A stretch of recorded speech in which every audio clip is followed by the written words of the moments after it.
Greetings from Podcastville. It's Thursday, the 19th of September. Get your shit together.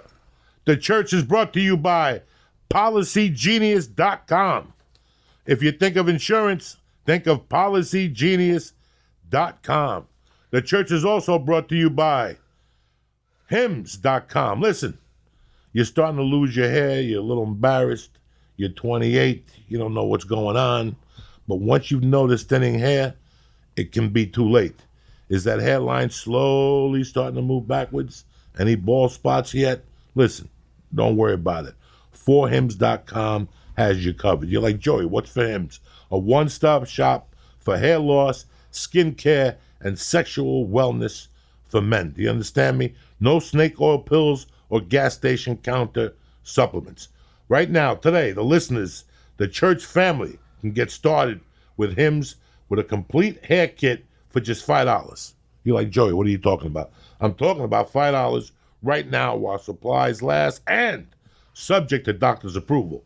See website for full details and safety information. This could cost you hundreds. You know this could cost you hundreds of dollars if you went to a doctor or a pharmacy somewhere else, right? I'm going to save you the aggravation and time. Go to ForHims.com/Joey. Again, that's ForHims.com/Joey. Oh, shit! Oh, shit!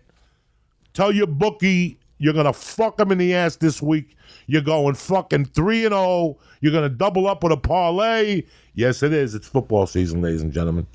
And there's also college football. I don't know if you know the holidays are a couple months away and you want to get the party started. Everybody wants to get their dick sucked, but you don't know where to get the party started. All right? I know for the last 3 weeks you were like saying, oh, yeah, fucking New England's giving 23 points this week at home to the Jets. Oh, shit. Are you fucking kidding me? Are you not going to even think about that? Do you think that New England can beat the fucking spread this week and make some money? Do you have a fucking crystal ball? Well, good. Go to mybookie.ag right now today. That's mybookie.ag right now. What good is it if you have the winners if you don't fucking make no money? This year they're running a super contest. $100 to enter. You pick 5 teams a week against the spread and you rack up the points. First place is guaranteed $100,000 fucking dollars. Who's better than you? Stop talking shit. Go to mybookie.ag today. That's mybookie.ag. And don't forget to use promo code CHURCH when creating your account. You're like, Joey, what account? Listen, they're going to double your first deposit right now. Up to $1,000 fucking dollars. That means if you put in a G note, they give you a fucking G note. Who's better than you? Nobody. Go to mybookie.ag right now and promo code CHURCH. You win, you play, you win, you get fucking paid. Lee Syatt, kick this motherfucking mule, cocksucker. Are you fucking nuts or what? Dean Delray in the house. Back from fucking shows, TV shows, touring bands, fucking Iron Maiden on Saturday night, Elton John the week before. This guy lives like my gay neighbor. He don't fuck around, you know what I'm saying? He's out there 724, 53 years old. What's your fucking excuse, cocksucker? How are you, Dean Delray? I'm good, man. It's great to be back. The Good church to have you family, back, huh? man. Oh, I was thinking about it today. I played music like 25 years and had some great friends, but when I think about the comedy family that I got, it's just insane. You know? I love it. I wake up every morning and I go, what the fuck happened? And how did I get here? And I think about 1994, you know, doing all these crazy fucking open mics that I forget, you know, and then I go, oh, okay, that's how I got here. Yeah. Work. You meet these people along the way, and some of them dropped off and some of them stuck with it, and you're stuck with them. They're your family, you know. Yeah. Somebody called me today and said, I signed one of your friends, Maz Jobrani. I go, you don't understand. He's not my friend. Maz Jobrani's my family. Yeah. Maz Jobrani would give me a 20 when I needed one and never told nobody. You know what I'm saying? Maz Jobrani was my family. Maz Jobrani got me a commercial agent. Maz Jobrani, you know, it's a shame when people go, well, you get help from Joe Rogan. I got help from Joe Rogan, but guess who got me my first agent? Ari Shafir. Guess who fucking got me on his show when Comedy Central wouldn't talk to me? Ari Shaffir. Yeah. You know what I'm saying? To let me tell the stories I did to grow. Everybody helps you. When people know you're all in, they fucking lend a helping hand. They're That's like, true. All right, this dude's all in. That's this true. motherfucker's one of us. You know what I'm saying? He's not up here talking nonsense about directing or jumping out of a helicopter. He's here at 1 a.m, grinding it out. And that's, when the universe takes care of you. So you're fortunate also. Oh, you man. get to get an education from Burr, Mark Maron. You're getting 22 different educations. So. Yeah, you, Rogan, Ian Edwards, all the guys. It's just, it's. I didn't know how tight you were with Ian. Yeah, I talk to that fucker every day like you. Really? Oh, yeah. I love him, by the way. Yeah. And I think he's very underrated. I think he's deadly on stage. I think he's a brilliant writer. Yeah. The sweetest guy you'll ever meet. Just the way he approaches you. Just a combo of him and Rogan. Rogan does not like soccer. Yeah. You know what I'm saying? Like, you have to. I don't think anybody does. That combo. People always thought that me and Rogan were funny together. Yeah. They're funny. And now they have a thing going on who falls asleep first on the plane. I saw that. Listen, Rogan could fall asleep. I love him to death. Yeah. He's got something that none of us have. He could turn it off anywhere. Yeah. He could turn it off. I do the same thing, man. You can? Yeah, I tell people, I'll meet people and they go, man, I just can't sleep. And I'm like, if I stop moving for a minute, I'll go to sleep. No problem. No problem. Can you sleep in coach? Because in first class, I can understand how I Rogan sleep can fall asleep. in coach like a fucking demon. Like, I mean, I'm out as soon as the wheels are up. Oh, I'm out. The reason why you and me can't sleep as coaches because we don't fit. Yeah. You know what I'm saying? Yeah. When you're sleeping on a tiny bed, you're not gonna sleep. You're scared to fall asleep. You're gonna fall off. I got these new things Bose sent me. They're they got the noise canceling headphones, whatever with that. These you pop them in, they're noise canceling, then you choose what sound you want: waterfalls, raindrops, white noise, anything. And it's How about like the beginning of Me So Horny, like somebody getting fucked me in the so ass, horny. and you hear the guy go, you can get that. No, the guy's going, "Oh, sock it to me. Oh, sock it to me.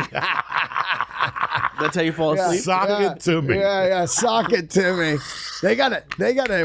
They should make an app where you could do your own sounds. It could be you like, oh shit. There's times I'm having a weird day, and I would just turn on Me So Horny. Oh my god. 20 times just to hear the beginning. It makes me laugh my ass off because that was from something I saw as a child. Oh, That was like a black porno that I saw. Right. Like in the 70s. If you sample? listen to it, it's a sample. Yeah. From a black porno. Like, oh, sock it to me. Only black people talk like that and shit. Sock it to me. He said, Oh, sock it to me. that shit's hilarious. That stuff in like Baby's Got Back. Remember that video, Sir Mix-a-Lot? Baby got back. That video was I hilarious. still remember taking Me So Horny. Yeah. Me so horny. The album. I went out and bought the album. Yeah. Like, the cassette. I did something weird, and I took it to a Chrysler Plymouth dealer. And I had a friend of mine there. Yeah. That he was a Christian, and I'd always steal his pens. When he was cutting a deal, I'd steal his red Parker pen. Yeah. And he's like, "Where's my red Parker pen?" He would go nuts. So I had to lighten up on the red Parker pens for a while. So every time I had a customer that was like an old man, I'd go in and I'd put that cassette on. Oh my And all god. of a sudden he's there trying to sell a car. And the guy's like, sitting at home with my dick, I'm hard. I got my black book for my freak to call. And he would start looking around like he couldn't say what the fuck because he was in front of old people. Yeah. So he would just look at Artie and Artie would go, I don't know. And I just leave it on. And then I would turn Not it a louder. car dealer. I would turn it louder and louder. Me so horny. Me so I love you. And the old people would be sitting there like beating their heads but not listening to the lyrics. And finally the old guy caught on. And he's like looking at his wife like, and oh my God, I used to torture people with that song. Oh my god. It's so funny when you're selling shit, how you can't break your seller mode no matter what's going on. I remember I was selling motorcycles and I was looking at this screen of this motorcycle video in the shop, and then I didn't think anyone was around. I just farted. And the customer was right behind me, and he goes, Jesus. That's what he said. He just goes, Jesus. And my boss, this guy, Garl, fell on the ground. He just, because you know when you're like, you forget where you're at, and you just fart, just... The fart, you can never write a joke bigger than the fart. Somebody farts somewhere, it's so funny to them. It's like, I love being on stage and stopping the audience. Shh. Oh yeah, and then farting. No they way. Go fucking nuts. You farted on stage? Oh please, a couple times. You put the mic down there? No, I would never put the mic down there. Somebody's gonna put, but they'll hear it. I'll pick up my leg and you'll hear it in the theater and it echoes. I farted in D.C. And the owner left. Oh yeah, I blew a fart that was. The owner left. I blew a fart on stage. The owner laughed. That's it. I'm out of here. Hey, was he doing fart jokes? Literally. Let me tell you something. I knew nothing in life about counterterrorism. Yeah. No. Yeah. Until I started selling cars. Yeah. Oh yeah. And then I became an expert on counterterrorism, like stealing the keys out of the car when the salesman's about to sell it. All that shit. All that shit to throw a salesman off, so they have to cut you into the deal. Oh yeah. Yeah. Oh yeah. Oh yeah. Oh yeah. Like my goal was for you to have a nervous breakdown. Yeah. Like with Rob Dando, God bless his soul. My goal, he sold too many fucking cars. I couldn't keep up with him. Yeah. And enough was enough. I'm number one in this motherfucking jungle. So when it comes to being number one, you got to play fucking dirty. I was 20 fucking something years old. Yeah. You know, every other dealership paid $10,000 a month. I'm making 35 at this Chrysler Plymouth, but they closed at 7. Oh yeah. You know, they were a white little family. Comfortable. No problem. Here we are in there snorting kilos in the showroom, and I'm tormenting this kid. I mean, there were days he just went home. I don't even remember the shit I used to do to him. Yeah. Like, it wasn't bullying or nothing like that. It was counter-terrorism. We're all here trying to make a buck, and I got to take the top guy off the top. When did you have time to actually sell cars? Because I would torture him subtly. I would go in there earlier and start my torture process. I'd start like a trap. Yeah. A trap going, and then I'd go out and sell cars like nothing was happening. Oh my God. And it just dominoes are falling. Like somebody would come in and go, "Hi, I'm looking for Rob Dando." I would say, "Rob's in the back busy," even though Rob's in the back eating a bagel. And I would give him to a different salesman. Oh, that's the worst. So now Rob would come out and see this, and his face would just turn beet red. So his game would be off. Yeah. So then he would let the salesman sell the car. He would be pacing in the back like a caged animal. And once the deal was done, he would blow up. Oh, yeah. That was my fucking deal. Yeah. My name is on it. And the guy's like, I don't know. Diaz gave him to me. You knew that was my customer, you know. Because once you do that to somebody early, they can't play the game anymore. Oh, they're mad all day. They're mad all day. You wiped them out. But counterterrorism also works against you sometimes because you're pissing on somebody's legs. So you're making yourself negative while you're pissing on somebody's leg. Yeah. That's why as a practice I just don't use anymore. I don't use it in comedy, but I will use it in life. Yeah. You know I don't use it on my comrades in comedy before they go on stage, come up to them and say, "Hey, you're losing your hair," you know. That's the last thing a comic wants to hear before they go on stage. Hey, you're losing your hair? Yeah, something fucking. Put on a little weight, huh? Yeah, you put on a little weight. Huh? Oh, fuck. What the fuck? My agent's here tonight to see me. And you know what I'm saying? Yeah. Oh, fuck. That's what you do. Yeah. You know, at the store, like let's say somebody had a big showcase for people, and I found out about it and I hated you, and let's say the showcase was at 9:30, I'd call Dice up. Yeah. And Dice loves all that shit. Oh, shit. I'd make Dice go down there and walk in at 9:20. Bump. And that guy in the back, the color would just see from his face. Or I would call Eddie Griffin and make up some 3 hour. story and tell him to come down early tonight. There's going to be a live and kicking. And he'd go, "What's going on, man?" Because Eddie would walk in about 9:45.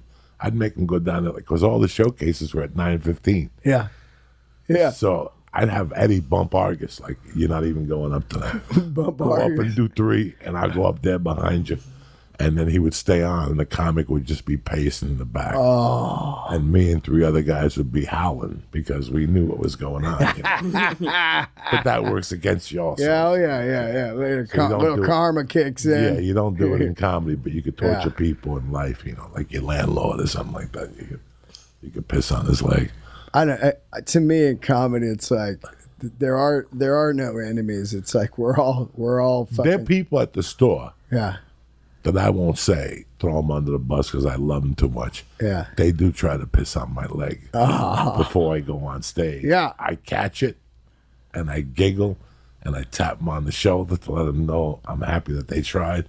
Yeah. And I'm 20 years ahead of that. You know what I'm saying? Like I'm like 20 years ahead of that. I was doing that in my 20s. Yeah. You should be ashamed of yourself. You're doing that in your 40s. Yeah. You just look at him like, good for you. Good for you. Yeah, you're trying at least. I see what you're doing. You're trying. I ain't mad at you. Yeah. It's not the voodoo don't work on Uncle Joey. I've done that shit. For years. Yeah. I invented the voodoo. Yeah, I invented that fucking piss on your leg. Fucking, it's just something.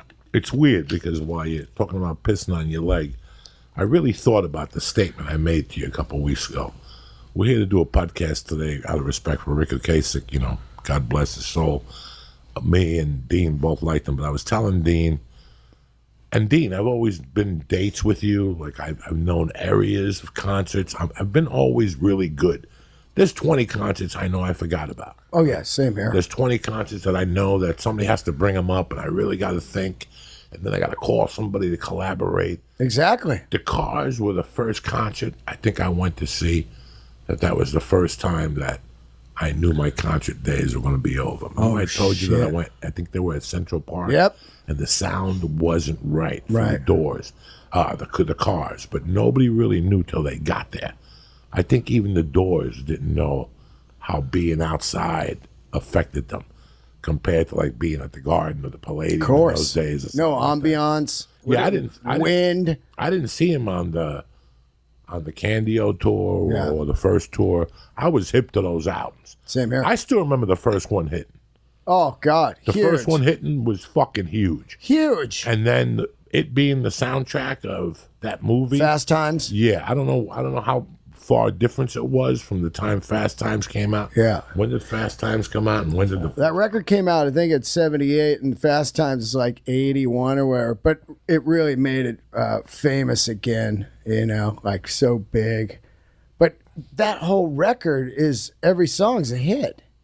It's crazy to think that he was that good of a songwriter, Rick Ocasek. 82. 82 Fast Times, first record 78. But, it's such a pivotal scene in the film, that it just feels like it came out that year. you got to remember at that time it was Ted Nugent. Yeah. It was Black Sabbath. It was Judas Priest was alive and kicking. There were all these bands that were a little heavier that we were listening to. AC/DC. And a lot of us were listening to punk. Yeah. A couple of us, I liked the Clash, some of their music. There was a couple other guys that I don't know if it was Black Flag. Devo. Devo, I liked. Big time. I like Devo. There was a couple bands that I had seen in the city that right now slipped my mind again, the years of abuse and drugs. But I still remember getting the album to the Cars and being blown away. Like, this isn't what we listen to. So I'm going to be careful before I bring this out. Yeah, you're around your friends. I get it. Yeah. I'm going to be a little careful. This is girl music. Yeah. Because it didn't really have a genre. I think they called it new wave. Yeah, but it was just like its own thing. It really was its own thing. Because new wave was a little, to me, goofy and fun. You got like B-52s. That was new wave. Rock Lobster. That kind That destroyed Yeah, also. killer. When that came Killer. out, that album was played at every party you went to. Right. Towards the end of the night, after everybody got their Springsteen and their Priest fix, Yeah. somewhere slipped into B-52s. Totally. And some tough guys were still not dancing. Oh, yeah. Yeah. That album came out, tough guys were still not dancing. No dancing, no laughing. But then once the Quaaludes came in, then you had to dance if you wanted to eat that monkey. Yeah. You got to dance and you got to rub your hips against them and pull a Harvey Weinstein and the whole fucking deal. You have no idea what you're doing when you're dancing. If you've never danced and you're just trying it, you're just doing something, like this. I learned to dance like early on. By the 8th grade at school dances, Yeah. I was already busting a move. Yeah. I knew that if you wanted to get anywhere with a girl, you got to dance, dog. They got to see your hips move. I watched Soul Train, and I used to watch I Soul watched Train. Don Cornelius I was a watched that. god to me. Dog, I watched that show Every fucking week. I never missed But it. we grew up on that American Bandstand. Loved it. I mean, it was a different time. You know, I always hear the argument that there's nobody who promotes new bands anymore. You know what? I don't remember a time when they were promoting new bands either. Yeah. If you were good, you fucking swam. If you didn't, you sank. Yeah. That was it. If we grew up on Soul Train Saturday afternoon. Unbelievable. American Bandstand Saturday afternoon, which Yep. college football never even thought of canceling. Yeah. American Bandstand got his fucking Dick Clark always got its in.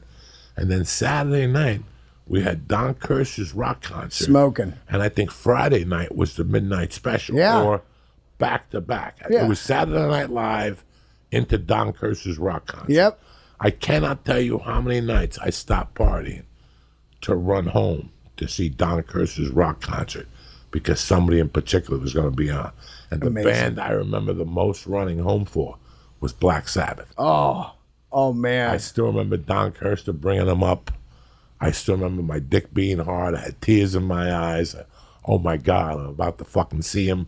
This was maybe a year before they broke up. Yeah, like 78 then. Maybe 6 months before the fucking damage was done. Oh, how great was that show? Don Kirshner's rock concert. You think about that now, this show would never fly. They get the biggest fucking bands, the biggest bands. They come down. I was talking to a guy that worked on it. They would shoot it during the day over in, I think Warner Brothers, Burbank or whatever. During the day, they would shoot like 3 bands in one day. And, they'd have like 100 people in the audience. And there they were, just rocking. Isn't that wild? Biggest band ever. Not one song like, like on Fallon or something now. It would be like, they'd play like 3-4 songs, the whole concert. Fucking crazy. Great. And Soul Train, they had the Soul Train dances. Oh, God. And at the end, they did the dance down the aisle. Yeah. But the guy left. I still remember the episode when the microphone fell. And the guy kept singing. Oh, shit. They were lip I syncing forget that. who it was. That Yeah. the microphone. That was the first time I realized. I was like 7 or 8. Yeah. That lip syncing even existed. Yeah. Like You're like, He hit what? the microphone, it fell, but the song kept playing. And he was left on stage just with a fucking weird look on his face. Don Cornelius.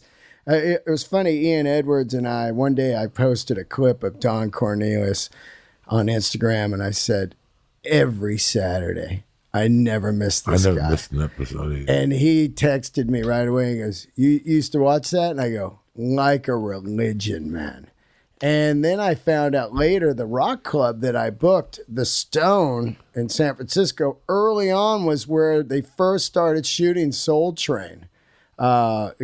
Years before it was the rock club. Straight crazy to think, wow, I'm in the same building as like Soul Train was filmed So at. that was shot up in the Bay Area first? For a while, I guess. And then where were the rest of I them? don't know where the rest of them were, but we could find out on Wikipedia. But that shit was, Bay Area first. And it was amazing. That guy I think he was a DJ at first, Don Cornelius. I did really read up on it for a while and then I forgot. But I think he was a DJ or something and then had that show. But he was so badass. How smooth was he? He'd be like, all right. Yeah, his voice was tremendous. I still remember Barry White being on there. Yeah. Elton John. Elton John. They showed clips at the show. There was another white guy who was on there. That was David Bowie. Bowie was on David there. Bowie was Bowie's on there, man. Fame. The Brothers Johnson. Yes, he did Fame. Yeah. Yes, he did Fame. The Brothers Johnson. The OJs. I grew up on that. That was Lakeside, Yeah, Earth, Wind, and Earth, Wind, Fire. and Fire. Oh, Parliament played on there. Parliament played on there. You find it, Lee? Yeah, I'm just looking for San Francisco. All I can find is LA. Yeah. It started in Chicago, actually. Chicago, and then I'm pretty sure it was filmed in San Fran for like 2 years or something. That's what I read somewhere. So who knows if it. When you're reading stuff, you're like, oh, cool. You never check if it's real. You're like, oh, all right. Yeah, it was there. But But that's also Wikipedia, so that could just be Yeah, wrong. yeah. But supposedly it was filmed in that same place that that became a famous rock club later, the Stone. Pretty wild. But man, I was watching Elton John, and he was showing old clips behind him, and they had the Soul Train clips. And there he is, man, wearing like a green suit and the glasses with the clear piano, just killing it on there. How was Elton John? He was 40 years later. 72 years old, 3 hours, crushing it, no opener, and just murdered it. I mean, comes out, starts with Benny and the Jets, and never looks back. It's crazy how great he is. Really good. Got 3 original guys in the band still. The drummer, the guy that does the percussion, the older guy up there with the bongos and the tambourine, and then the guitar player. 3 guys. Been in since like 71. How was Iron Maiden Saturday? Oh, man. That was just another level. Who opened up for them? Fozzy, you know, what's his name's band? The wrestler. What's his name? He has the podcast. He's the famous wrestler. God, I'm drawing a blank on his name. And then some other band I missed. But Burr and I went, and it was insane. They're showing all the other bands, hey, we spend all our money on the stage show. I think they're like, we got plenty of money. Let's put on a show no one's fucking seen. Every 3 songs, it's a different stage. Monsters, backdrops, fire, shit flying. It's an experience. They open with a fucking B-52 plane flying over the stage. Huge plane just flying over. It's crazy. Huge. I was like, what? That's the opener. And Dickinson, he's so badass. He's like, yeah, we open with that. That would be most people's closer. But no, we fucking open and we get better, bigger. You know, he's like going crazy. The crowd, they played the soccer stadium, the new one. I never been there, where the LA Sports Arena used to be. They put a huge soccer stadium there off the 110 there. You can see it. Fucking place was What giant. did it seat? Fuck, I think that thing holds like 50,000. Jesus. Oh, I'll show you a video. It was all the way to the top, full. All the way to the top. I mean, the worst seat on the planet. People are really coming out to support the arts these days. They are, man. I really got to hand it to them. From comedy to music, you know. I mean, there's still loyal people out there that they just love entertainment. I mean, all these shows, you know, what's Kiss at? The Kiss Army, the tour is at fucking breaking fucking money records. They just bought the bank. Yeah. They just, I heard Eddie Trunk said the figure about 2 weeks ago where they're at so far with tours. I mean, people are going out. People are actually paying money for these tickets. Yeah. And they're enjoying themselves. God bless them.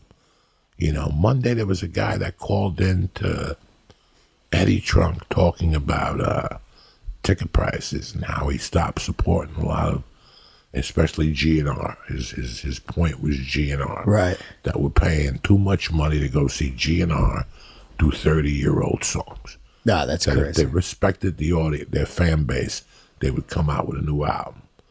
And all this shit. And the guy made some good points. Yeah. Trust me. And Eddie Trunk made some great points also about, you know, that Slash and Duff is still very active, and they put out solo projects in between. They've been successful, but that he feels that Axl Rose is such a greedy fuck that he won't. You know, he goes, so he wants to go tour with AC/DC, but he won't fucking put a new album. Why don't we get the guys in the studio and let's get a new album out? Why would I want to pay $800 to go see fucking 30-year-old music? And he felt that Iron Maiden was very good to their fan base. Right.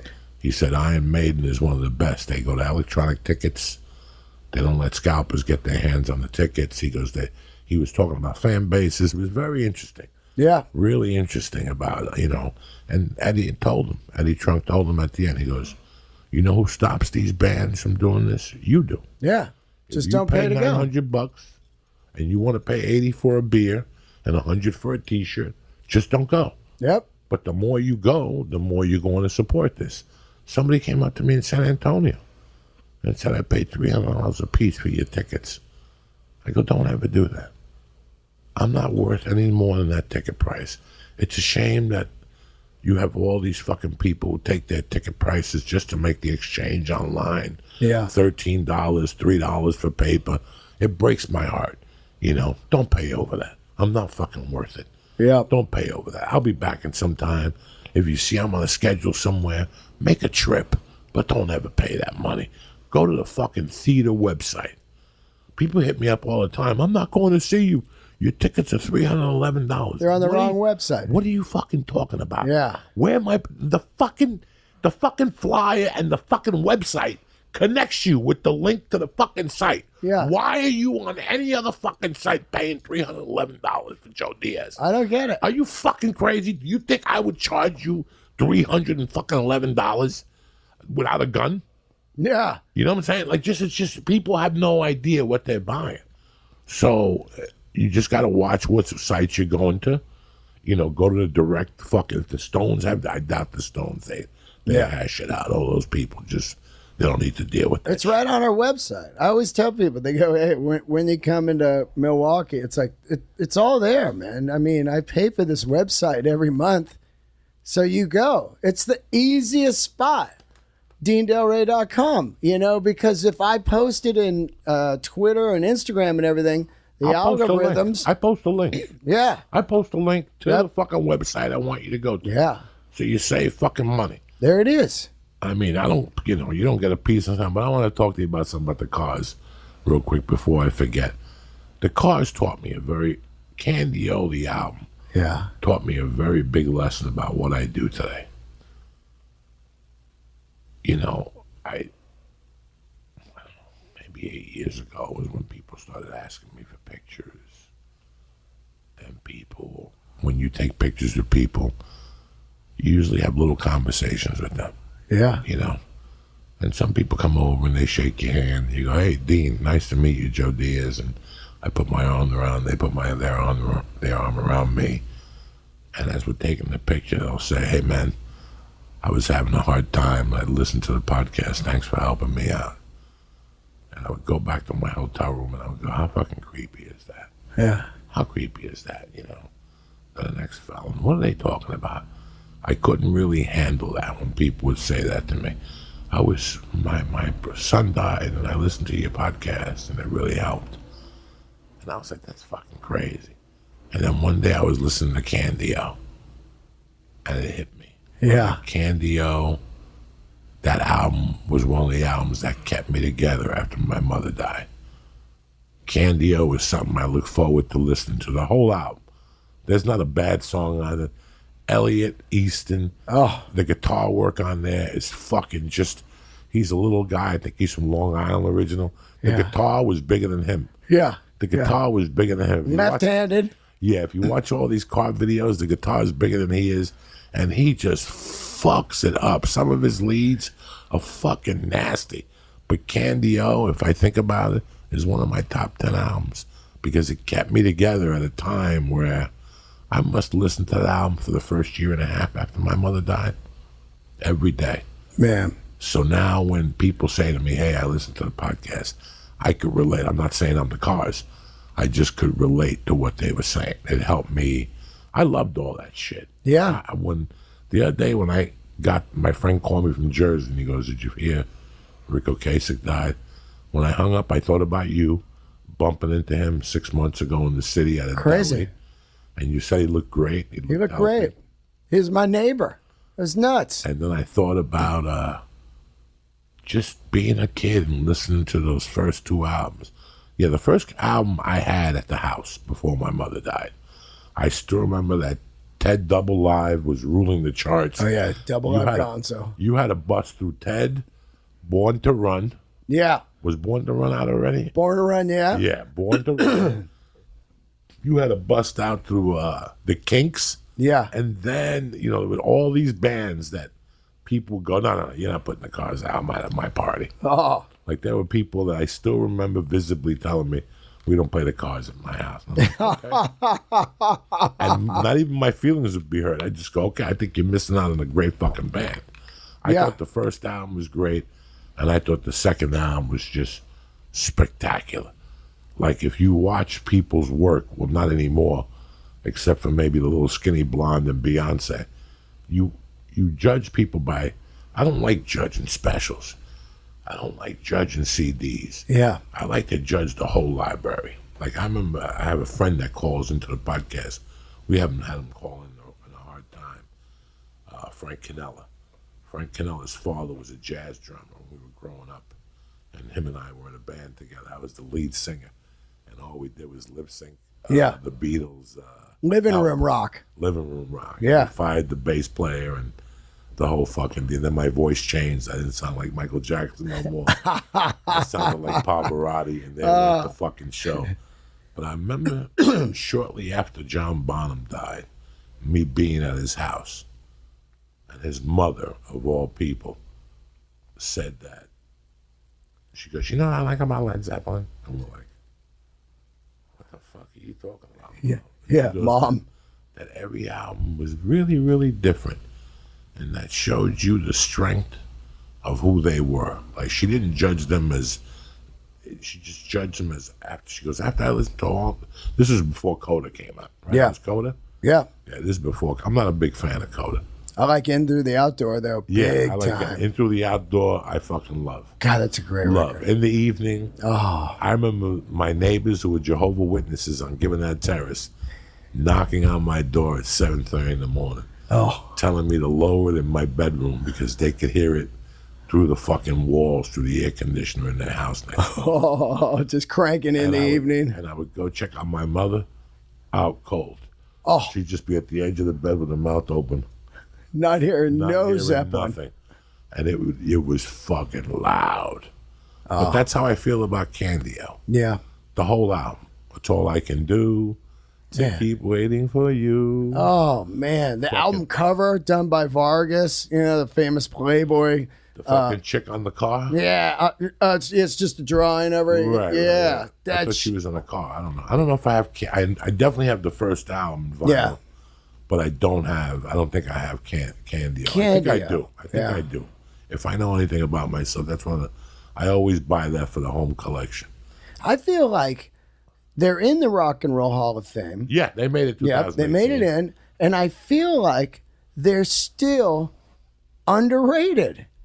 It's bizarre to me. Like they have so many hit songs. They're like the new wave version of Tom Petty. It's they got a double disc of hits, an anthology, like just all hits. And I said it before, no piss tracks. When you see them live, there's no track you can go, all right, I can go take a piss. There's no piss track because How many times did you see him? I only saw him one time. When did you see him? And I saw him on the Shake It Up tour, 1982 Cow Palace. And they destroyed. They didn't say a word, nothing. They came out, played all the hits. I was like, this is insane. It was like, they were almost like aliens. You know, you're like, that's them. Whoa. And they sounded exact to the record, which is hard because they sound so, like the fidelity of them and everything, all the layers of it, the keyboards and the guitar and all that, the way it sounds, it could easily sound horrible live, a band like that. You'd go and be like, oh, it's a studio band. You know, they can't do it live. These guys nailed it live. They were fantastic. I think I actually saw them twice. I think I saw them later on, too. Years later, I bought Benjamin Orr's, one of his solo albums. Right. And it was fire. Yeah. It was really, I used to listen to it when I was selling Neon. Neon. I had an Acura Integra. Yeah. A two-door white one. A 1990 with the rims. I got a great deal on it when I got separated. Car got fucking, tow trucks caught up with me. Oh. And it never came up on my fucking credit report. Wow. Score on that, right? It must have gone on and they took it off. You're selling neon tubes, the neon actual shit? I used to sell neon to stores. The first job I could handle Yeah. after I got separated was, that anger went in your heart when you go through a traumatic thing. it's hard to work. Oh, yeah. It's hard to focus. And I remember I was having a hard time focusing. The only thing I could basically do was eat Valium and do stand-up. Yeah. That's all. I had a girlfriend. I just wanted to be with her in the daytime. She was younger than me. And a friend of mine was like, listen, man, you got to fucking get it together. Yeah. I love you to death. You could eat here whenever you want, but you got to do something with your life. And I'm like, what am I going to fucking do? And he owned a neon shop. He was a glass.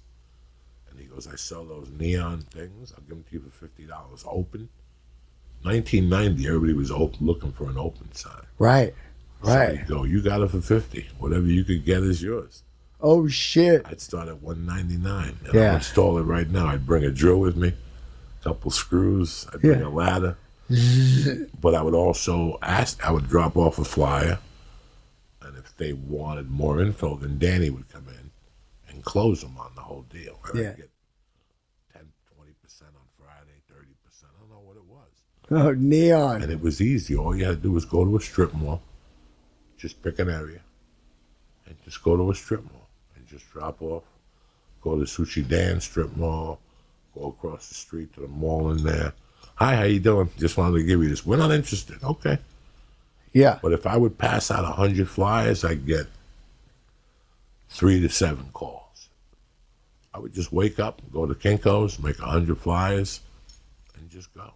That's wild. Neon signs open, closed. They would go, do you have neon signs that say open? At that time, Costco didn't have them yet. Yeah. This was pre-Costco. I was doing comedy, and it was putting an extra, I don't know, 400 or 500. It started at like 200, like I sold a couple things. And then I just kept it going. Every Monday, Tuesday, Wednesday. Shit. I'd pass out 300 flyers and sell 5 things. It was just a numbers game. I love neon, man. The neon in the store is half of what the store is. It's so wild when you're in there and they turn those neons on while they're seating people. And it's all the famous heads and the names. In the main room, you got the heads. And then in the original room, the names. And then as soon as the show starts, the neons come off and the show's going. It's such a cool part of the store. And then the neon, last time I was in Vegas, I went to the neon, graveyard. You been there? You go out, it's all the famous giant leftover neons from Vegas, old shit, the Silverado, and they're all in there, and you can take a tour. Guys just got them all on in this big yard, like a junkyard of neon. It's fucking amazing.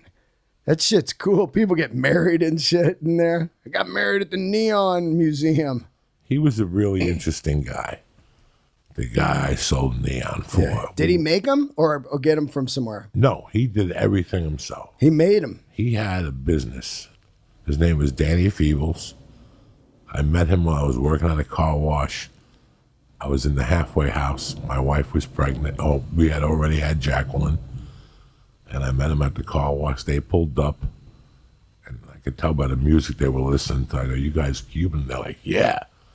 And I'm like, where are you guys from? They're like, Miami. And they go, we live exactly where you live. They lived in the same apartment complex. So after work, instead of going to the halfway house, I signed out to their house. And I went over there and ate and watched the Super Bowl. And we've been friends ever since. And wow. He told me he had a neon shop with a partner of his, Ryan TCOWHN, in Boulder. So I knew Ryan. The funny thing was I knew Ryan from '85. I dated my ex-wife, and her best friend was Ryan TCOWHN. So we all knew each other. So I went to work for them, and I would work out with Danny from time to time. Me and Danny hung around at night. And, they were very good to me. They took me into their home. I was a little older than they were. I was like maybe 2 or 3 years older than him and his wife. They're not together no more. But he had a partner named Ryan TCOWHN. And Ryan could be a little difficult from time to time. And I liked Ryan. I always respected him. Can I get that water from me there? Yeah. I respected Ryan. And there was a weed shortage. A weed shortage. Every August. Yeah. Oh, yeah. You're waiting for the harvest to come. Full moon. The harvest, you would go dry for a few weeks.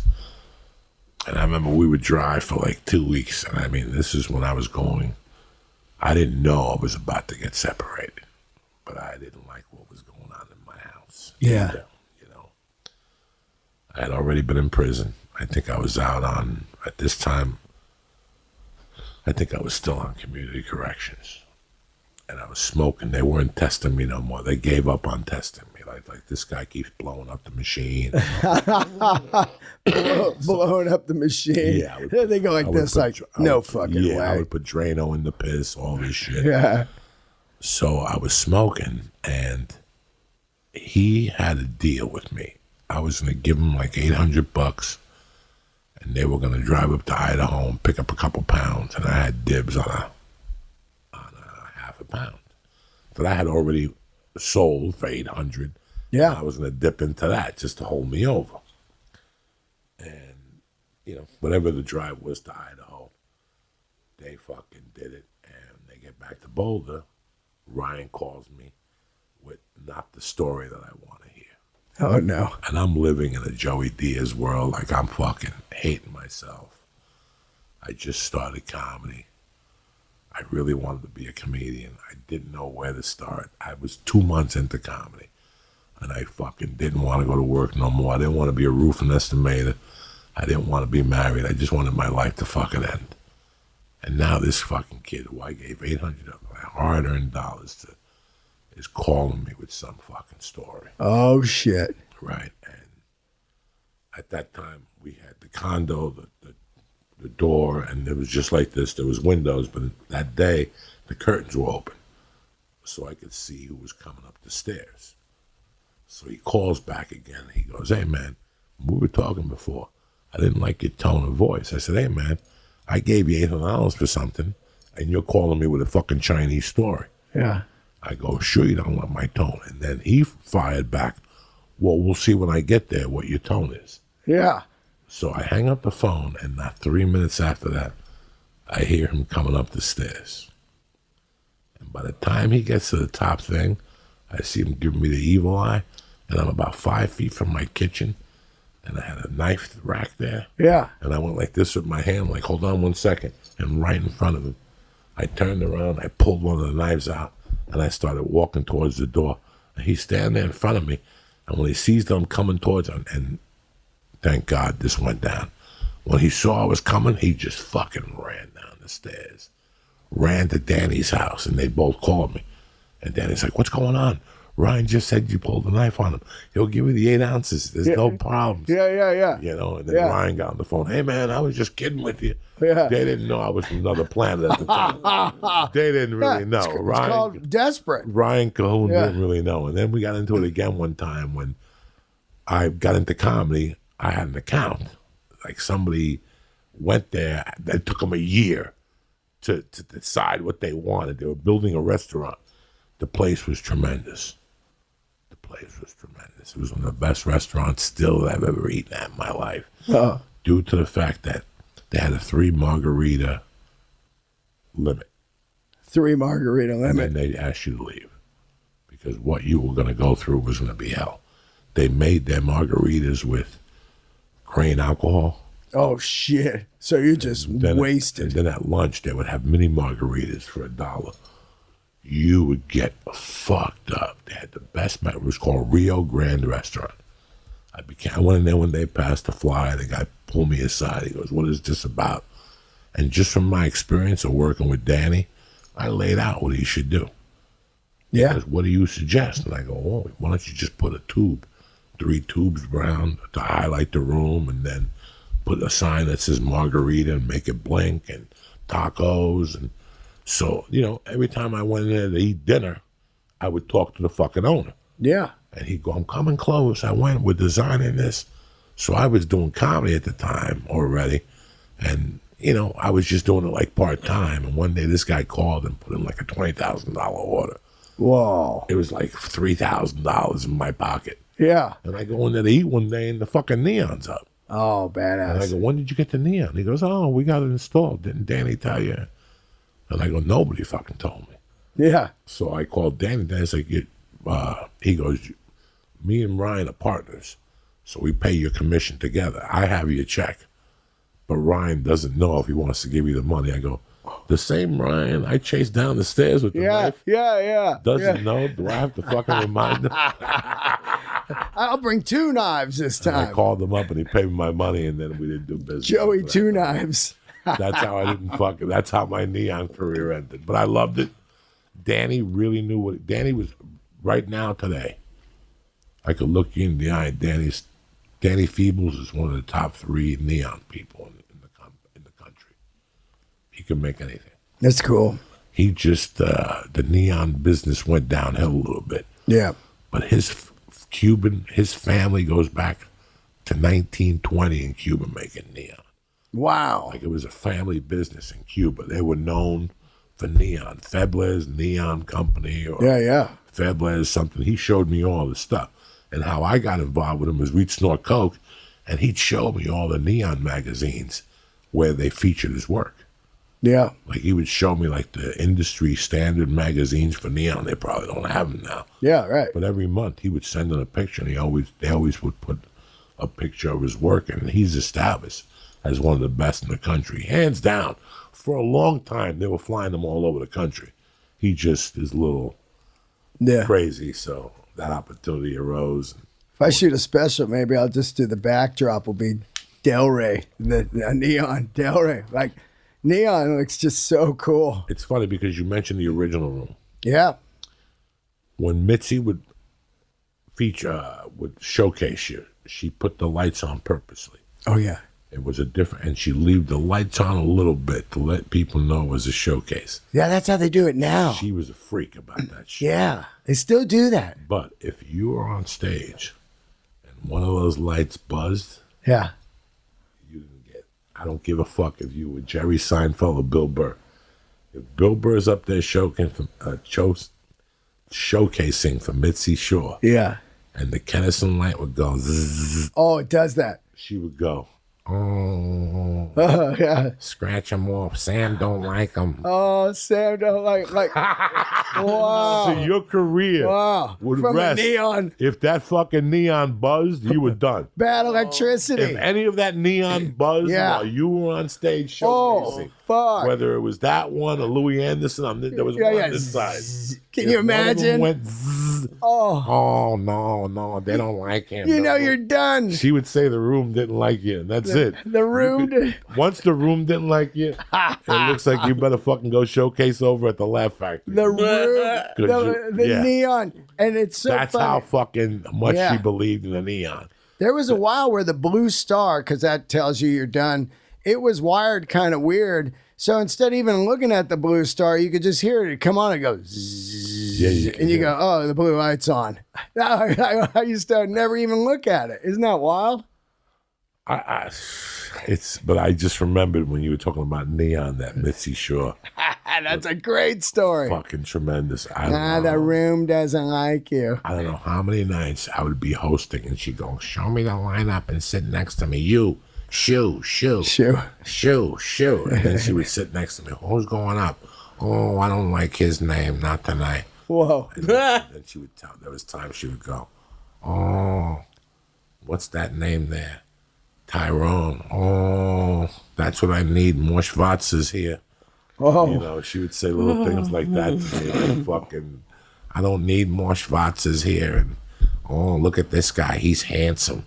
I'm going to have him showcase. Handsome. But if that fucking light, if that neon buzzed while you were on stage, I don't know how many times she'd say to me, the room doesn't like him. That's a crazy one. That's a bumper sticker. And then then I'd have to go downstairs. Oh, comics would come up to me and go, "What did she say? What did she say? She liked you." No. I mean, what can I say to a comic? I would never bust a comic's balls no about way. that because I couldn't. I would never lie to the comic. I wouldn't say, you know, she says, "Oh, this guy's terrible." Yeah. I wouldn't say that to the comic. I go, "She liked you. Yep. She really liked you. You think she passed?" And I wouldn't see him anymore if they didn't get passed. I get a lot of emails from people, and I'm just like 10 years in, and they'll say, can you look at my set or listen to my music and tell me what you think? And it's just so double-edged. So you can't. I don't do it. I don't do it either. I don't judge sets. Not at all, because it's. If you have a set, don't send it to me. I'll put a thumbs up, but I will not watch it. It doesn't have like a connection. You know how many people? There's no connection. You know how many people probably thought that you or I were terrible or something They when all we were still started? do. Yeah, They still do. And it's not about that. It's about, are you getting off on it? Are you enjoying it? Are you doing it for you? That's what it's about. I'm not a critic or a teacher or anything. I just learn every day that I'm on, and that's what you got to do. You got to learn every day that you're on. You're not going to be. What am I gonna say? Man, that was terrible. That's not gonna help anybody. Or that was great, and it's just a tough way. You just gotta. It doesn't matter what I think or Joey thinks or Lee or anybody. It's just get out there and do it. It's bizarre that people want you to tell them what do you think of it. It's just it doesn't matter what I think. Do you dig it? I have never, when people send me those, it's embarrassing for me. I don't really like judging comics. Not at all. I don't really. If you want me to look at your set, your 10-minute set for Conan, or something, I'll give it a shot. But if you've ever seen any of my 60-minute sets, they're not nothing to write home about. So how can I judge your hour? Yeah. Before the before this podcast started, we spoke about Bill Burr's special, how it just blew me the fuck away. Yeah. It just blew me the fuck away. I thought that, listen, both of those specials are sensational, and I'm proud to be a stand-up and have them represent us. Obviously we're not at that level to do that, to have that representation, but both those specials, Chappelle, both of them, took it back to old school comedy 101. Yeah. Which is the most important thing. Not to forget who the fuck you are and who the hoopla is. I know who's writing jokes to get a television show, and I know who's writing jokes to make you laugh. There's a big difference. I know who's writing jokes to please you, which I'm not here to fucking please you. I'm here to make you laugh. And once you see that being executed in a special, your dick gets hard. Yeah. There's specials I watch, and you're saying what you want me to hear. That's great. I'm happy that you took the time to write it. But that's not what when you're catering yourself to what you want to do, that's not stand-up. That's not stand-up. Those two specials let me know that stand-up is still alive and well in this country, whether there's judgment, whether there's, they're not PC culture. Yeah. PC culture is never going to ruin stand-up comedy. Never. Not as long as Bill Burr keeps doing what he's doing, Chappelle does what he does, Rogan does what he does, and you as a comic continually do what you need to do on stage. You're not censoring yourself. Those days are done. If you want to scroll, listen, I got a lot of shit going on, but obviously, as you guys have noticed, there's no TV show. And guess what? After thinking about it and after constant thought, I don't ever want to fucking do a TV show.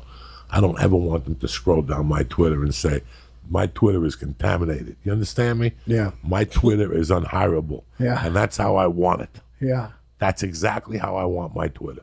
I don't want to get hired. Now we're firing people because of something they said in episode 148 of a podcast. Yeah. Well, you better listen to episode 99 of this fucking podcast where I'm torturing Lee and telling Lee to put his dick in his fucking neighbor's mouth while she's sleeping. You know what I'm saying? So what are the chances of me getting on any network show anymore? As a guest star and a co-star? Absolutely. Yeah. They'll hire me. They won't know. When I come on TV, somebody will send a video of me saying chink or fucking doing fucking acid with Lee or something. Yeah. Do you know who you're putting on TV? I had an email once from a comic sending me an email that, fuck you, you're over 50, you're still doing mushrooms. I just thought about that the other day. About Hell that yeah. line. And I'm like, he's like, you haven't changed. You're still eating mushrooms. And I'm like, okay. Who said that's a kid thing? Yeah, and this guy's a loser, a born loser. Yeah. He has a BTL tattoo on his fucking forehead. He walks up to you and he was accusing me of, you haven't changed. You still eat fucking mushrooms. Jesus Christ, I didn't even think I was going to be 50.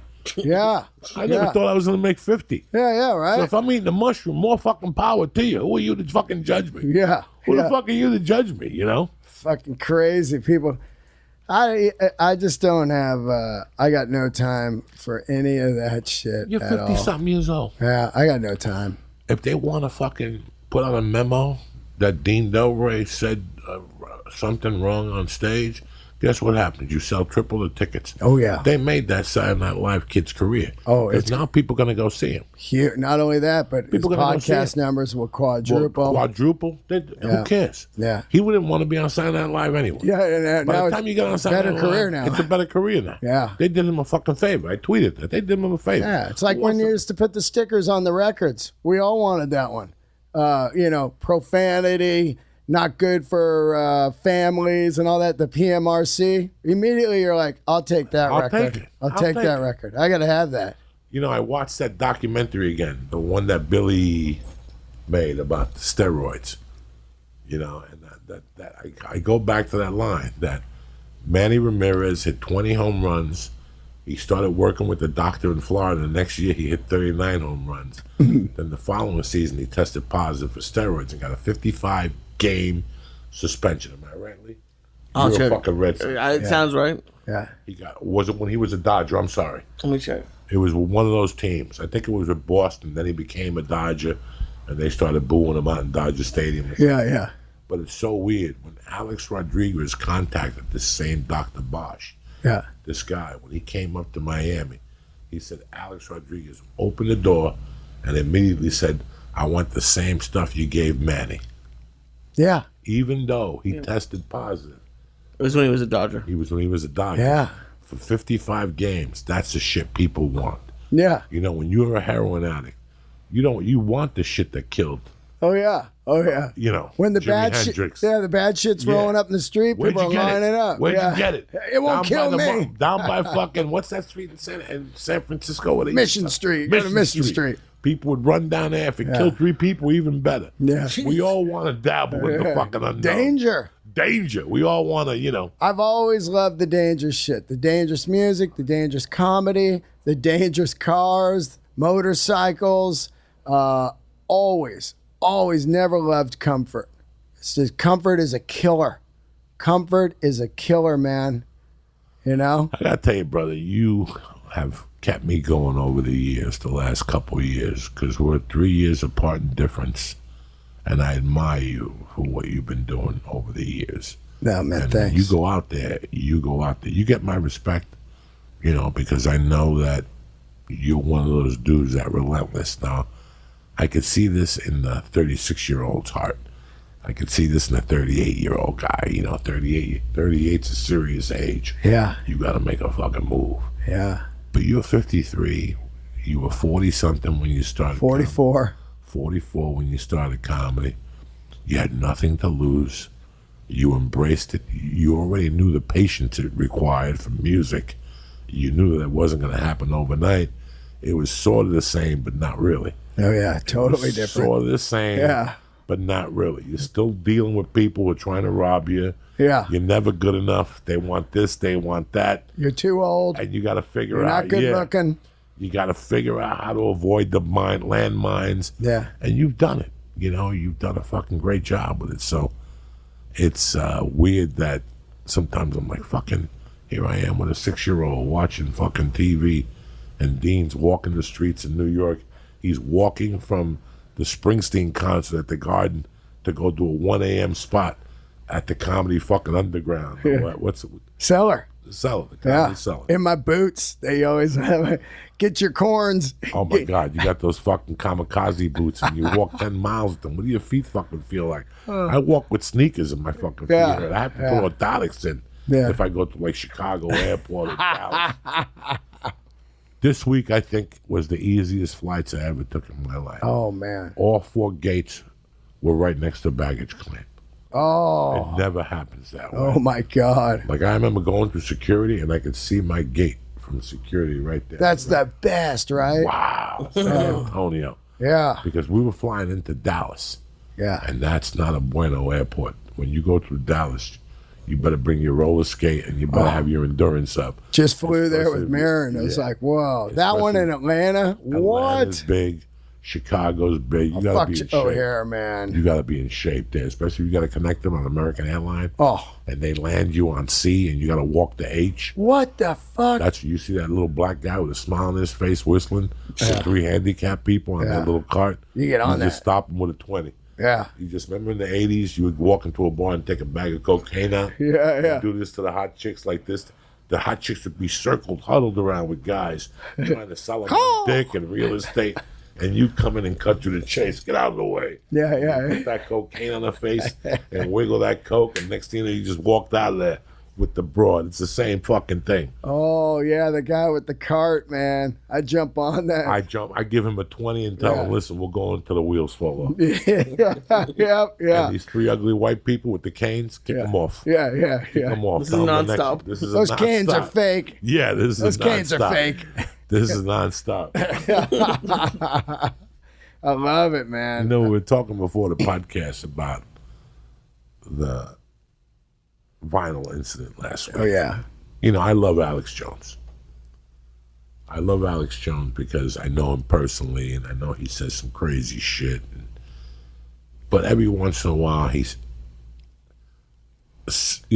70% of what Alex Jones says you agree with. And then from time to time, he throws a wrench in there and you're like, Jesus Christ, you were doing so good. Yeah. You know? Yeah. I've been a fan of Eddie Trunks for I don't know how long. And I'm still a fan of Eddie Trunks, you know. I've heard him fucking say some brilliant stuff on that Trunk thing on Monday. And I watched him with Jimmy Florentine and the other guy on the Heavy Metal Show. Yeah.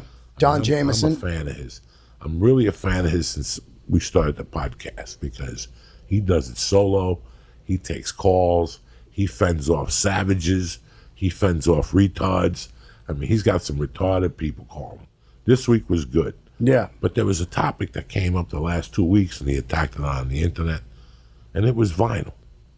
That he didn't see the value of buying a CD for $10 or paying $40 for vinyl. But Right. then 2 days later, somebody tweeted at him that this was the first year that vinyl, since 1986, it's 2019, and since 1986, this is the first year ever that vinyl has outsold CDs this year. Right. Wow. It took 14 plus 19, It's crazy. something years for vinyl to make a comeback. Now, since 86, 84, we haven't been selling vinyl, that means. Right. When do you think the downslope for music started? I mean, I don't think it started once. No, because Motley Crue and Guns N' Roses were dominating Selling. through the late 90s. Selling big. Yeah, selling big. Yeah. Even Alice in Chains and all that. The grunge selling big. You know. I saw Eddie, he tweeted yesterday because the Tool record, the actual physical CD of Tool and the physical CD of Taylor Swift has made the industry rethink maybe we shouldn't get rid of the CD yet because it sold so many. And he was tooting his horn like, see, I'm telling you, it's where it's at. But I don't believe in the CD. I sold 2,000 CDs 4 years ago. And I was so happy I got rid of them because once I saw they weren't going to be in the cars anymore and on computers, it's when the industry decides to kill off a platform. Now, once you don't have the player, sure, they're going to sell, Best Buy will have one player for years and years. I'm sure you can buy a VCR somewhere right now. I know you can, but they're not quality. It's just a piece of junk in the corner. Once the players are out of the computer in the car, I was like, this is a dead format for me. And they were just, I got to get rid of these because if I don't have a player, I always put it in the computer and then let it play onto the speakers in my house or in a car. And if you don't have it in the car, it's like it's a death to me of a product. No player. You know, I mean, maybe years from now it turns around like vinyl did, and there's selling turntables all over the place. But if you don't have a player for years, what are you going to do with the stuff? And I just read today, Amazon has released a new platform with this insane high FLAC streaming that's even bigger than Tidal, bigger files. And Neil Young was jumping on it like, finally, the streaming is going to be incredible. And I think the better and better the streaming gets, all the product's going to be gone. Because it gets down into people are living in smaller places now because they can't afford to live anywhere, especially in New York and all that. You can't have your 1,000 CDs or 2,000 records if you live in a studio apartment. So once the streaming gets bigger and bigger as the files, I think all the product might be gone. I mean, that's just what I think. Well, it's funny because I don't have I love music. Yeah. But I don't have a CD in my car. Not at all. In this car, and I've had this car for 2 years. Maybe. No player, right? Nope. I don't know if I have a player. I have to check and see. Yeah, that's hilarious. But I have Sirius. Yeah. And I have, the grunge station. I got I got Ozzy's Boneyard. I got the other one. I got Studio 54 radio. I mean, I don't really need 22 CDs in my car anymore. Too much shit in your car. I like listening to the radio to break it up a little bit. Yeah. When I'm at home, I listen to old shit and repetitive shit, and I have like a thing that's straight up on rotation on YouTube. It gets monotonous. You know what I'm saying? Yep. And it includes everything from Tony Bennett to Sinatra to Guns N' Roses to fucking Alice in Chains to Audio Slave. I mean, I got Soundgarden. I mean, I got everybody on there. Zeppelin, I was listening to this morning. I went through Let There Be Rock. AC/DC. Oh, the one song on Let There Be Rock that not Bad Boy Boogie, but the one before. Overdose. Oh, man. Is on Go there. Down. Yeah, all that's on there. So I like when I get in the car. It's a breath of fresh air to get in the car and listen to something I haven't heard, or push in the bush, or whatever the fuck that is. I believe in that too, because we get into a rut. Even though I have thousands of records, I would always play like the same 100. Like, here it is, Iron Maiden, Number of the Beast. But when the Sirius XM, I feel, is really underrated. I got it on my phone now, and man, the mystery of what's next is great. Like, I haven't heard this in years. Like I listen to that Studio 54 channel. It is incredible. It's incredible. It's incredible. They'll just break out like Shake Your Booty out of nowhere. Shake, shake, shake. Sometimes they play really bad disco. Of course, and it's hilarious. And you giggle. Yeah. I remember this shit. Fucking Cubans love this shit on Bergen Line. They would dance. This is terrible. Yeah. But I like to break it up myself. So do I. I feel this. This is what I feel. I think my generation, we were so connected to the album. Yeah. If you were a musical fan we were so connected to the album.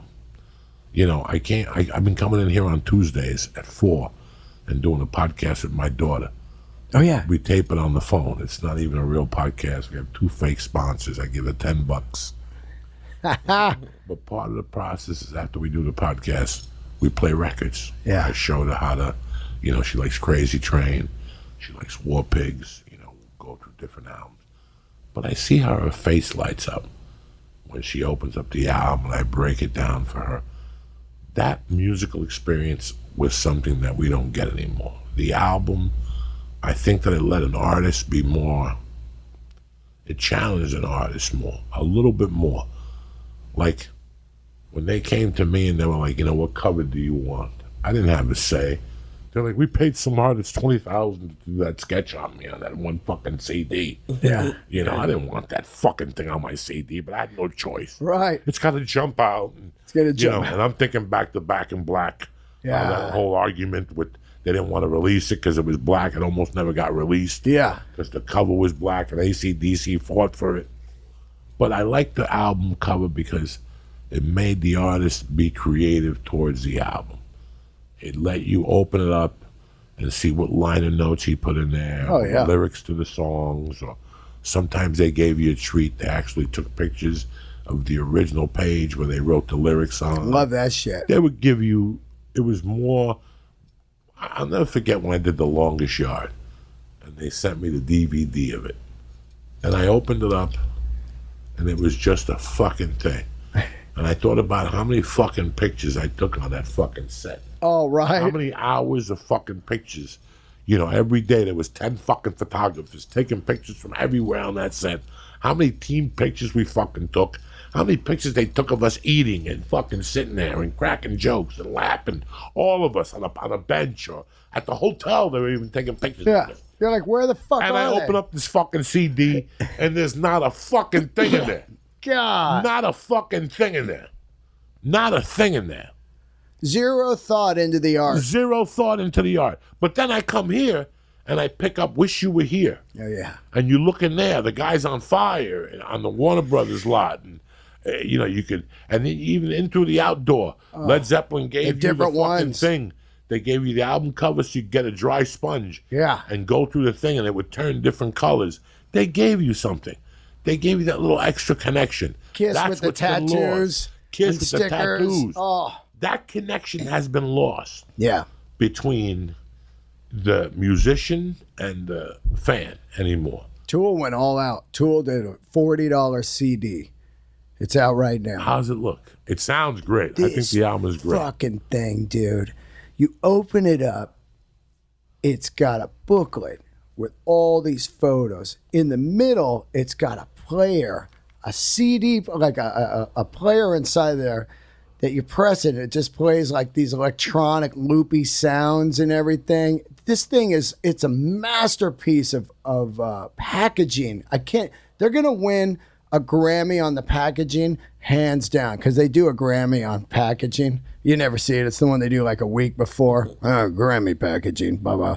But this thing is on, and Josh Martin at Stone at the store has two of them because they sold out the first run and they made another run. Unbelievable. That and that G&R box set they did last year.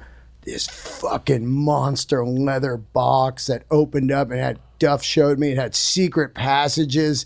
Like, whoa, look at this, a necklace and all this shit in there. That stuff is amazing. That's what was That's the missing shit. now. That's the shit. And you know what? People like me would pay for that Yep. instead of a concert ticket Yeah. at this price. You're right. You know, at this, you know, I would pay for that Memento. It has all the fucking albums and posters and pictures and necklaces. That's kind of neat. That's what's been lost, I think, in music in the last 30 years. You know, that little last connection that we don't have. I try to keep it with comedy. With comedy, I tried to keep that connection. Yeah. That's what's good about being a comedian today. That if we get on what's the show on ABC? Modern Family. Yeah. And we get on the most popular show on TV for 3 years. It never ends after that. The fans or the people that tune to us now, we could communicate with them on Twitter, Facebook, LinkedIn, whatever the fuck it is. Yeah, You know, yeah. YouTube. That's what's different from us. To say somebody like Jerry Seinfeld had it. Totally different If now. we get on a show, like right now, Gabriel could do those 10 episodes and get online and talk to people about the show and what they Live think tweet the show. and live tweet the show. It's a different. I like that. I do too. I like that. That I I got really the- enjoy. I got the guitar picks I bring to the shows to give people that came out. I got the Grateful Dean picks. I got stickers, and there everybody goes, "How can I buy this?" I go, "No, they're free when you come to a show." I just give people stuff. They come up, "Man, I love your podcast. Oh, here's a pick." They go, "Wow." They love that shit. And I know they love it because I love that shit when I was young and I got a pick at a concert.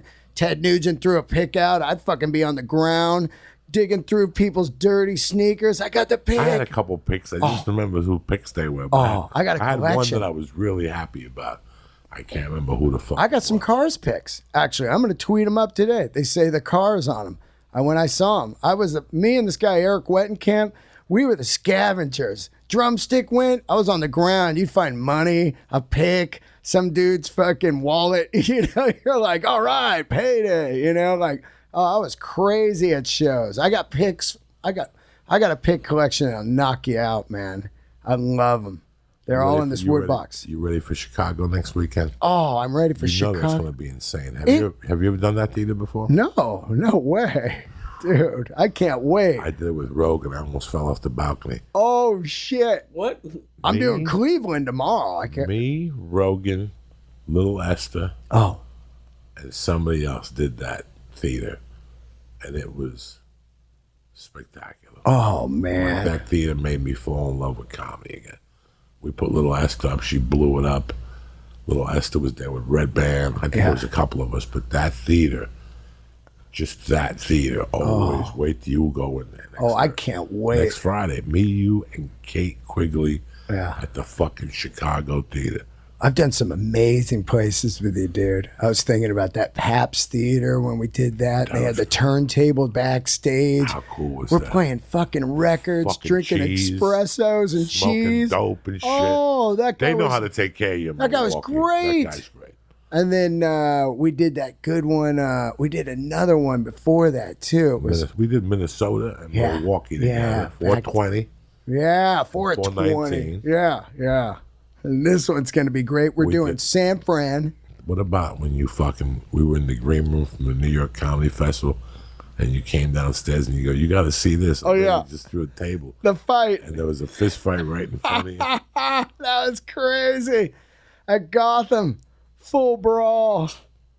I'm ready. We're doing San Fran, and the second show got at it, right? Yes. My buddy just told me, he goes, oh, I slept on the tickets. They had 2 in the back row. I was like, oh, I don't know. And I went back to get them. They were sold out. And then there was another show at it. I go, fuck yeah, you got like 5th row. I go, score. That's a perfect weekend because it's right before fucking New Year's. Oh, yeah. I'm coming back. We're going to not have a podcast that week. Yeah. I'm going skiing with the family. Skiing? I don't know if I'll get on. Joey D is skiing. I don't know if I'm getting on. Dude, that's a YouTube video for 4 million hits. We're going to go local. Oh, yeah. One of these Big Bear? Yeah, one of these around here. That's great. Skiing. For 2 families. They have a house up there. So yeah. I'm going to stay in San Fran. And I'm going to go see Dead & Co. 2 nights. When? They're playing, supposedly, this is what I hear, and not confirmed yet, allegedly, but I hear they're going to be doing the brand new Golden State Warriors arena like 3031. So I'm going to stay. And then there's this giant, do you remember when Tower Records had those big record painted on the front? They'd put up whoever the records were up that were their big, huge wood album covers. Out in front, yeah. Well, one of my favorite bands ever is the Mother Hips, and their 30-year band, and they're one of my favorites. Underground, kind of hippie, Neil Young, badass band. Their first album cover was mounted at Tower in San Fran. And then they took it down. They kept it, and it's been in storage ever since. And the guitar player's given it to me. So I'm going to rent a truck, a U-Haul, and drive it to the house here and have it in my house. This fucking 30-year-old big giant wood album cover in my hut. So I'm going to make it a weekend. Hang out with some friends. I'm going to go check out Alembic Guitars. They make handmade guitars for like the Dead and everybody. And maybe do a podcast with them. I'm going to make a weekend out of it. You and I up there eating Chinese food. We're going to tear up some, what's that place we go? I forget that. That's open after with the potato pancakes. Yeah, we got to go there. And we're doing Calusa Friday yeah. night, and then Saturday night. I love that weekend. I love going out that weekend. Yeah. Nobody's alive. Oh, it's great. Nobody's out of work. Nobody really has to go to fucking work or nothing. And people are festive. And people are fucking ready to go. They've been in the house since fucking Tuesday, singing Christmas carols, arguing with people at Best Buy. Yeah. You know, they're done. Their fucking job is done now. It's a countdown to a new year. They're going to lose weight. They're going to walk. They're going to take that pimple off their forehead. Yeah. You know, everything happens in 5 days. Yeah. It's a great date. But no, I'm excited for next week. I can't wait to eat a fucking beef sandwich. Oh, I can't wait. CBD Lions meeting us, all of them. CBD Lion's going to be there to meet us. They hit me today. They said the whole team's coming. By the way, hold on 1 second real quick. Yeah. Let me do a quick little read here while I got you here real quick. I want to talk to you people real quick. The Church of What's Happening Now, one of our sponsors is Policy Genius. I don't know if you know this, but September is National Life Insurance Awareness Month. Did you know 40% of people don't have insurance? But getting life insurance doesn't need to be difficult or expensive. Right now, prices are the lowest they've been in 20 years. That's where Policy Genius comes in. It's the easy way to shop and compare prices for insurance online. Just go to policygenius.com. In minutes, you can compare quotes from top insurers so you can get the right amount of coverage at the best possible price. And Policy Genius doesn't just make life insurance easy. They can also help you find the right home insurance, auto insurance, and disability insurance. Listen, this is the way to go. Fast and easy. One thing about me is there's no drama. If you give me all these things in one bundle, that's how I go. Now, if you need life insurance, but haven't gotten around to it, September's the time to do it. Head to policygenius.com right now. Head to policygenius.com today to compare quotes and apply in minutes. You can do the whole thing on your phone right now. Yeah, look at your phone right now. Policy Genius, the way to buy life insurance. Get it at policygenius.com and tell them Uncle Joey sent you, all right? Back to our conversation here. I'm sorry about that. Okay. I love Policy Genius. I think they're a great little product there. No, look, I need some health care is what I need. I'm actually getting ready to sign up for the California health care. They're opening it back up in October. The sign-ups, I'm going to get on that. I got to hold off. I think I'm going to be level 1 next year. I'm going to fix this little tooth. Look at this little tooth. Looks like a baby tooth. Oh, yeah? Yeah. I want it down. So I can see they're going to yank that out. Yeah. They're going to yank that out. When I was a kid, I went to the doctor. You had a cavity or you didn't. Now you go to the dentist and you need a root canal immediately. But the tooth don't even bother me. It's going to in 6 months. Well, I'll come back then. Yeah. I'll come back then. Yeah. Why are you taking me for $800 now? And then, you can't go to the dentist today. The dentist used to be a simple thing. Oh, it You did. went to the fucking dentist. The dentist looked at you and said, you haven't been brushing lately. You've been eating candy, have you not? Yes, I have. Okay, you have 4 cavities. We'll get them going. You paid $280 or something and you went home. Now, a little Chinese lady comes in the back. The dentist disappeared. I'll be back. And all of a sudden, like a Filipina comes in. Those people will sell you anything. Excuse me, Mr. Joe. Yeah. We want to talk to you about what you need today.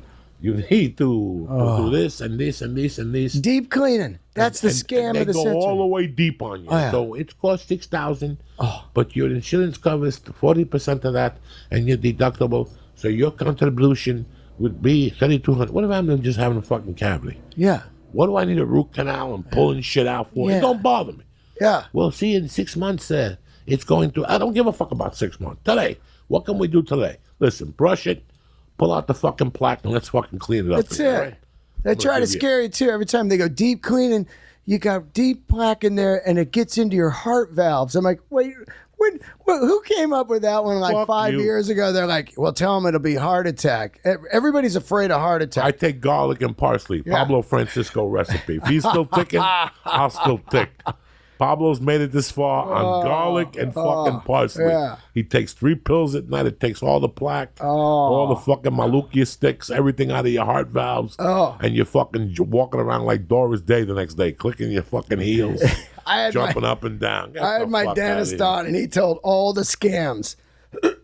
He just ratted all the scams out. Well, they just started with that shit a couple of years ago. If you don't clean your teeth, it affects your heart. That's what they I've did. read about it. I don't know how much of a I think scam it's it is. gums or something, right? Yeah, deep cleaning of the gums. Look, I'm sure. All right, whatever. You got some plaque down there, and then but I mean, everybody's afraid of heart attacks, so they just like, we'll just juice that up a little more here. And then they charge you like $2,500 deep clean, and you're like, what? And then, oh, you need to gargle with this a week. This is a $700 juice because you don't want to get an infection after we do the deep cleaning. You're like, and then you go out and your dentist has the brand new Lamborghini. You're going, oh, that's the fucking deep clean. You just deep cleaned my asshole for your Lamborghini, the green Lamborghini, you fucker. You know? I never experienced that before until I moved to LA. Yeah. And they actually took me out of the chair once and brought me to another room to do the sale. Yeah, that's what they do. They take you out of the chair and they're like, all right, this is what we're going to. And I left. I was like, no, fuck no. Yeah, they got pictures. They got all these photos. Look at this guy right here. He didn't get the deep cleaning. Oh, man, his jaw rotted away. He's got no jaw now. You can't replace a jaw. And you're just going, what the fuck is this? You know, I got hearing aids. Oh, yeah. How are they? I got hearing aids. And I told my wife, I said, you know, I don't know if you people believe me or not, but I'm going to tell you something. Whenever I think of different situations, I always go back to the American family. I always go back to the American family. What would the regular American family do if, you know, it's very tough to have a family today. Both parents have to work. You know, you get a flat, it throws you off for a fucking month. Totally. I've been there. I know the fucking feeling, you know.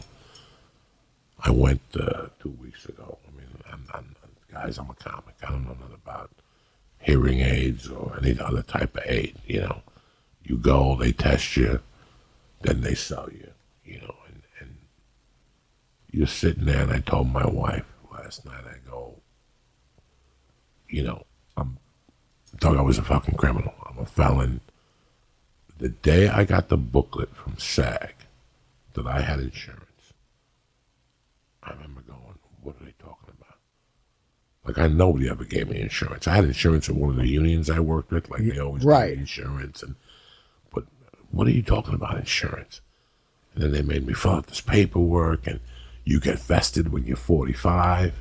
If you're in the union 10 years, and you hit 45, you're automatically vested, and you're guaranteed level 2 insurance. Oh, man. Yeah, so my insurance is guaranteed. I don't have to, you know, everybody up to 10-year mark. Yeah. Like if you're 18 and you get into SAG, every year your insurance is based on what you make. Right, exactly. So the first bracket is 23 grand. Yeah, it's brutal now. And that's like 3 grand or something.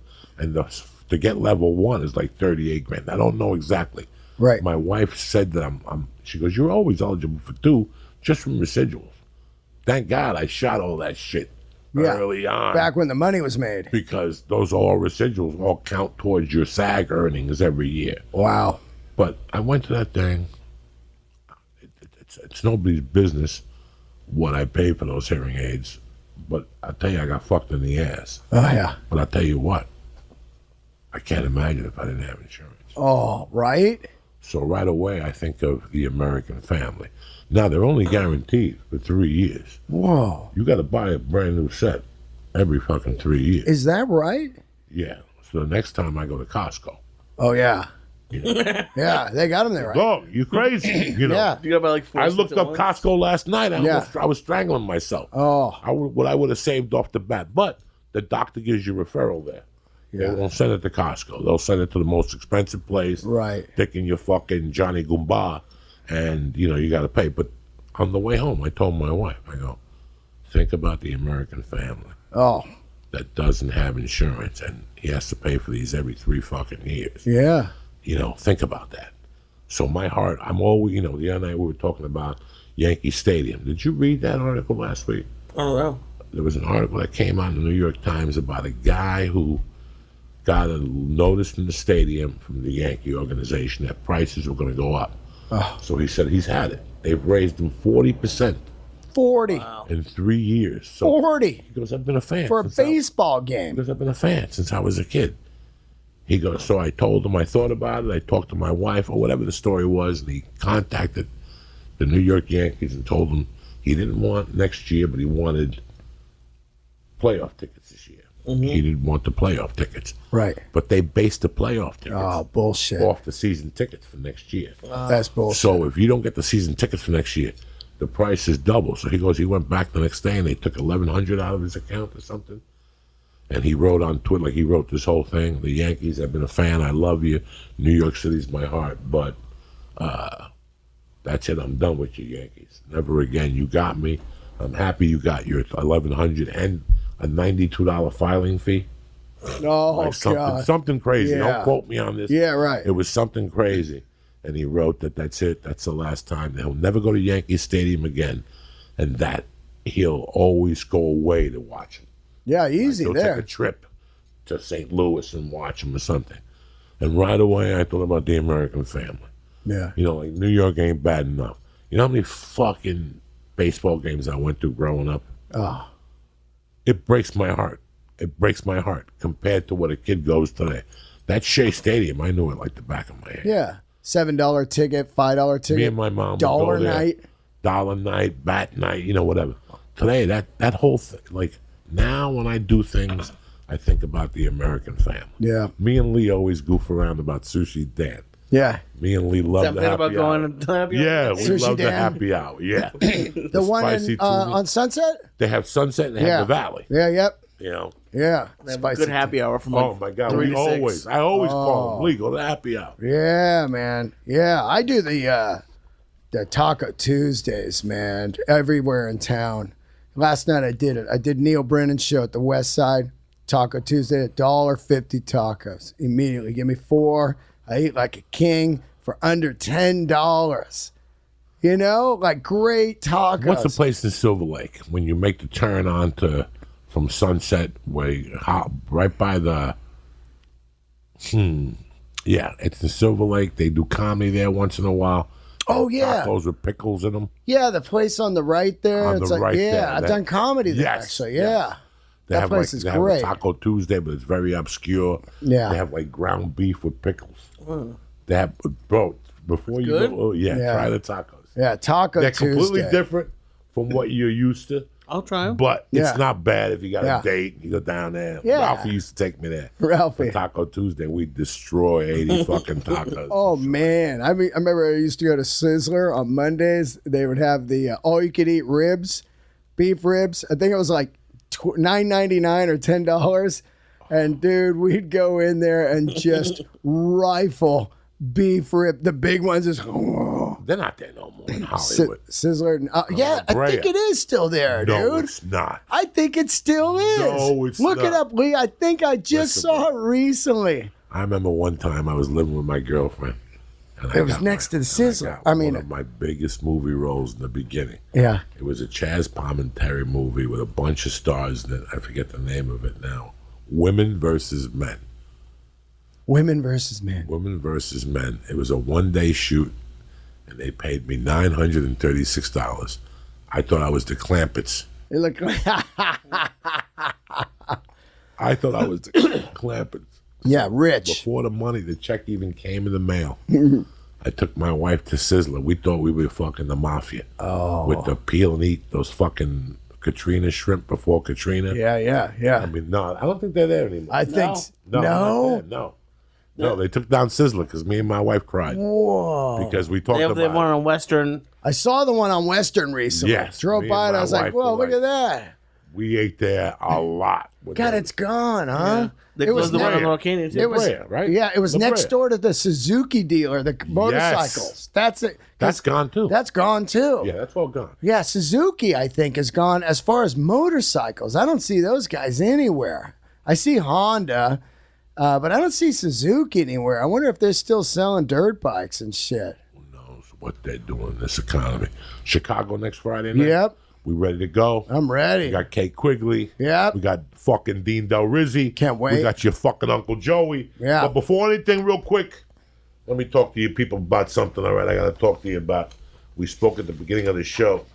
Listen, man, you're young. People who listen to this show are young. You know, I'm 56. I'm an old piece of shit, but you guys are young. Ha. Now, you've heard us talk about hymns and how they're helping guys look their best. If you haven't yet, it's time to see what they're about. Number one, the problem is that 66% of men start to lose their hair by age 35. And once you notice thinning hair, it could be too late. I started losing my hair about 2 years ago. It's going quick, but my eyebrows are growing like a motherfucker to make up the difference. So is that hairline slowly starting to move backwards? Any bald spots? Yes. Me, listen, I'm 56. My hair served its purpose. Yeah. I'm married. What do I need fucking hair for now? In fact, I want to lose my hair. Look like a fucking zombo so I can scare people. Make my wife feel bad for marrying me. Boy, he got old quick. You know what I'm saying? But you're young. But you little savages are young. So the best way to prevent more hair loss is to do something about it while you still have it. It's time to get a handle on those precious locks, all right? I ask you, do you want a bald spot to pop up on your hairline to recede, or do you want to do something about it first? Why do guys turn to weird solutions like spray paint and all that stuff when they could turn to medicine and science? Science! ForHims.com is a one-stop shop for hair loss, skincare, and sexual wellness for men. Listen to me. Prescription solutions backed by science. Hims is helping guys be the best version of themselves with licensed physicians and FDA-approved products that help you treat hair loss. Hims was created by a guy who knows some men's health conversations are easier online than in person. No more awkward in-person doctor visits or long pharmacy line. ForHims connects you to the doctors online, real doctors, which could save you hours, completely confidential and discreet. You answer a few questions, a doctor reviews it, and if they determine it's right for you, they can prescribe you a medication to treat hair loss that is shipped directly to your door. So do me a favor. Go to forhims.com right now, all right? Right now.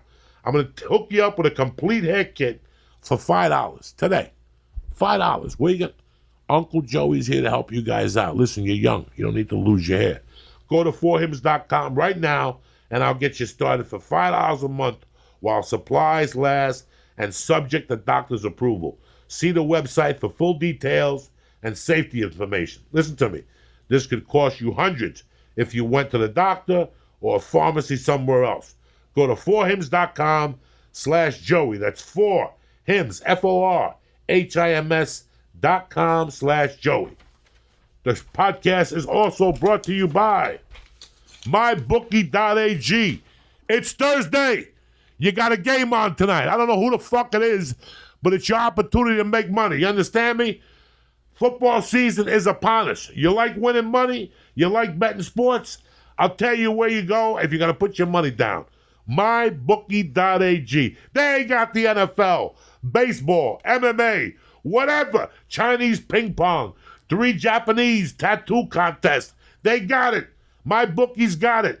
They got better incentives and more lines than any other sports book, period. And this year they're running a super contest. You ready? $100 to enter. You pick 5 teams a week against the spread, and you rack up the points. First place is guaranteed $100,000. Who's better than you? Nobody. They just revamped the site, and it's looking tremendous. I had it on the video. Go to my Instagram. You'll see the video of me placing the bets and how to do it. It's beautiful. So go take a look if you haven't. Listen, what we're doing this weekend is we're going to double your first deposit.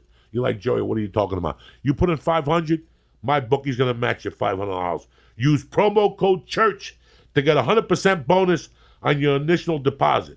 Visit mybookie.ag today. Not tomorrow, not Saturday, today. That's mybookie.ag. And don't forget to use promo code CHURCH. Grab a pen.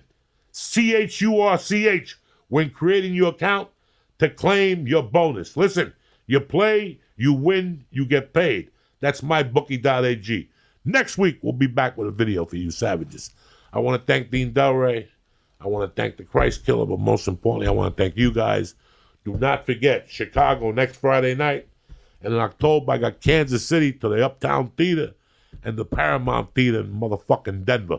So get ready to rock. We had to add a show in Denver, too. Wow. I love you, savages. Stay black. Have a great weekend. Thank you for tuning into the Church of What's Happened Now. Thank you very much, Dean. Take this motherfucking muley.